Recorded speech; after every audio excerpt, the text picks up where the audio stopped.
Di 2026 ini, Jepang membuka besar-besaran lowongan pekerjaan, khususnya pekerja asing yang ingin bekerja ke Jepang.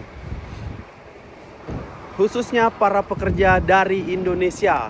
Assalamualaikum warahmatullahi wabarakatuh. Selamat datang di channel Anggi Setiawan 14. Jadi kita mau bahas kenapa Jepang membuka besar-besaran pekerja, khususnya pekerja asing untuk bekerja di Jepang. Mari kita bahas satu-satu dari akar masalahnya, guys. Yang pertama, Jepang sekarang membuka besar-besaran, khususnya membuka lapangan pekerjaan di beberapa perusahaan besar untuk memenuhi pekerjaan, untuk memenuhi kekurangan para pekerja yang harus ada di sektor tertentu, khususnya para pekerja dari Indonesia, melalui program Tokute Gino. Jadi program Tokute Gino itu sekarang lagi dibuka besar-besaran rekrutnya, lagi dibuka besar-besaran kebutuhannya karena para perusahaan-perusahaan yang ada di Jepang lagi membutuhkan pekerja. Jadi kita di sini ingin membahas tentang akar masalahnya. Apa akar masalah penyebab utama kenapa Jepang begitu membuka besar-besaran lapangan pekerjaan? Yang pertama itu adalah penduduk Jepang. Sekarang itu sudah banyak yang tua, sudah banyak yang lansia. Aku khususnya, aku bukan pekerja dari Pisa Tokute Gino, tapi sekarang itu Pisa Tokute Gino itu lagi banyak-banyaknya direkrut oleh perusahaan Jepang melalui pekerja-pekerja asing gitu. Kenapa? Karena di Jepang itu sekarang kondisinya adalah kekurangan pekerja.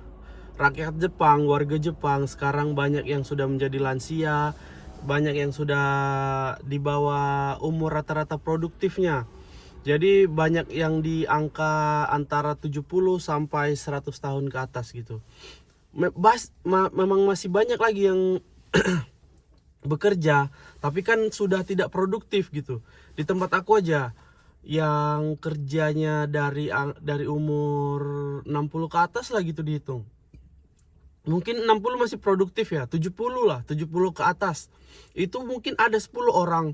Ada yang masih kerja jadi supir, ada yang masih kerja jadi petugas kebersihan, ada yang masih kerja jadi sentakusitsu itu apa, yang lipat-lipat kain gitu.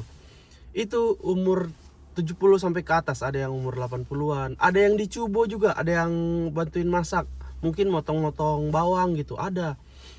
Jadi sekarang kondisi Jepang itu lagi mengalami krisis populasi ya, mengalami depopulasi. Jadi angka usia produktifnya itu besar, angka kelahirannya itu kecil, anak-anak, bayi, terus remaja, itu angka kelahirannya itu sedikit gitu, makin kesini makin kesini. Penyebab utamanya adalah orang Jepang sekarang tidak ingin menikah. Jadi karena orang Jepang nggak ingin menikah, otomatis angka kelahirannya menurun dan angka penuaan, angka lansianya itu meningkat gitu. Jadi sekarang banyak lansia-lansia yang masih bekerja karena perusahaan tersebut masih membutuhkan pekerja gitu. Sementara orang yang bekerja, orang yang usia produktif itu sudah sangat sedikit gitu. Jadi sekarang perusahaan Jepang itu merekrut banyak pekerja asing, khususnya pekerja dari Indonesia. Dari Indonesia itu kenapa selalu terkenal pekerja Indonesia itu direkrut ke Jepang? Karena itu tadi ulet, tekun, terus lincah gesit, dan nggak banyak neko-neko gitu. Juga rajin senyum. Tapi di beberapa faktor, di beberapa case ya, ada juga orang Indonesia yang neko-neko, kerjanya amburadul, ada. Makanya dari itu sebelum ke Jepang, sebelum berangkat bekerja di Jepang itu, saya sarankan, saya pribadi nih sarankan untuk belajar bahasa Jepang yang bagus, mengerti apa yang dibilang orang Jepang ke kita. Jadi pekerjaan kita itu nggak amburadul gitu. Jadi itu faktor utama penyebab penyebab Jepang itu kekurangan pekerja sekarang gitu.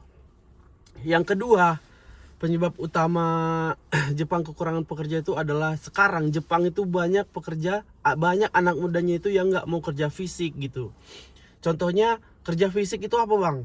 Contohnya kerja fisik itu kerja yang ya konstruksi bangunan ada, cuman nggak banyak. Anak-anak muda itu dari tamat SMA terus masuk kuliah. Habis masuk kuliah itu kebanyakan mereka itu maunya kerja kantoran. Jadi yang kerja fisik seperti konstruksi bangunan, seperti kaigo, kerja ini ya, apa namanya, perawatan lansia itu sedikit. Terus kerja fisik kayak mungkin di beberapa pengolahan makanan masih ada anak-anak muda, tapi makin kesini makin jarang gitu. Kebanyakan anak-anak muda sekarang itu inginnya kerja kantoran. Jadi di 3 sektor ini, ada juga di pertanian dan industri, itu juga banyak kekurangan pekerja. Jadi di 4 sektor ini sangat-sangat kekurangan, yang terutama itu di konstruksi bangunan dan kaigo. Ini 2 sektor ini kekurangan pekerjanya itu sangat tinggi. Jadi di perusahaan aku aja, di tempat aku kerja, per 3 bulan atau 4 bulan sekali ada yang datang orang baru. Nanti orang dari Indonesia, Filipina, Myanmar, kerja untuk jadi apa? Kerja kaigo gitu. Nanti 3 bulan sekali, 4 bulan sekali, karena memang kenyataannya gitu. Orang Jepang kan yang masuk di universitas keperawatan itu banyak, setiap tahun banyak. Tapi setiap tahunnya nggak ada yang mau masuk ke tempat kerjaku itu gitu, panti lansia di tempat kerjaku. Kenapa gitu? Kan itu pertanyaannya, kenapa anak muda Jepang itu kemana? Ya itu tadi, mereka maunya kerjanya di kantor-kantor. Memang ini nggak semua ya, tapi secara general kebanyakan kayak gitu. Jadi mereka itu kerjanya di kantoran, kerjanya di gedung tinggi, di ini ya, Siakusho contohnya gitulah. Ada 1-2, cuman nggak banyak. Jadi kekurangan pekerja kan tiap tahun itu di tempat kerjaku itu, di perusahaanku, orangnya, pegawainya itu ya menjadi tua, terus ada kebanyakan yang lansia, dan setiap tahun itu ada aja pasti yang resign ke perusahaan lain, atau ada aja yang resign ke mau cairin ranking mereka, pensiun gitu. Banyak ada yang pensiun, ada yang kerja di tempat lain. Jadi kekurangan pekerja itu, kalau misalnya anak muda Jepang nggak masuk ke perusahaan tersebut, apa yang mau digantiin, gimana mau gantiin pekerjanya gitu. Jadi ujung-ujungnya ngambil pekerja asing dari Indonesia, Filipina atau Myanmar gitu. Jadi itu faktor kedua kenapa Jepang sekarang kebutuhan pekerjanya sangat tinggi gitu. Yang ketiga itu banyak sektor yang ditinggal orang lokal. Jadi banyak sektor yang ditinggal orang lokal ini ya itu tadi, karena lansia, karena pekerjanya udah nggak ada lagi, anak mudanya regenerasinya itu nggak ada gitu. Jadi kebutuhan pekerja sekarang itu menjadi cukup tinggi sekarang. Jadi faktanya di lapangan kekurangan kerja itu tadi yang aku bilang, konstruksi, terus kaigo, pabrik, itu kekurangan pekerjanya sangat tinggi. Dan faktanya di lapangan juga orang Jepang, perusahaan Jepang itu lebih banyak merekrut pekerja asing. Nggak tahu ya, apa karena gajinya bisa turunin sedikit. Contohnya kalau misalnya Toktegino, perusahaan Jepang itu banyak ngambil Toktegino itu dari asing daripada dibanding pekerja lokal sendiri, pekerja anak muda Jepang sendiri gitu. Karena itu tadi mereka rajin dan ulet. Jadi gitu guys. Jadi mudah-mudahan kalian yang di Indonesia mau bekerja ke Jepang, sekarang itu peluangnya lagi tinggi-tingginya, peluangnya sangat-sangat banyak. Mau kerja di bidang apa?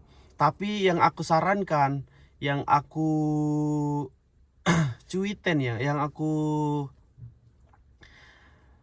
perlu perhatikan di sini adalah, kalau misalnya kalian mau kerja di Jepang, ngambil di bidang Toktegino, Satu yang aku sarankan adalah belajar bahasa di Jepang dengan bagus. Terus satu lagi itu jangan salah pilih ambil job gitu. Jangan salah ambil job, karena kedepannya kalau misalnya kalian sekali datang ke Jepang salah pilih ambil job, kalian akan menyesal selamanya guys.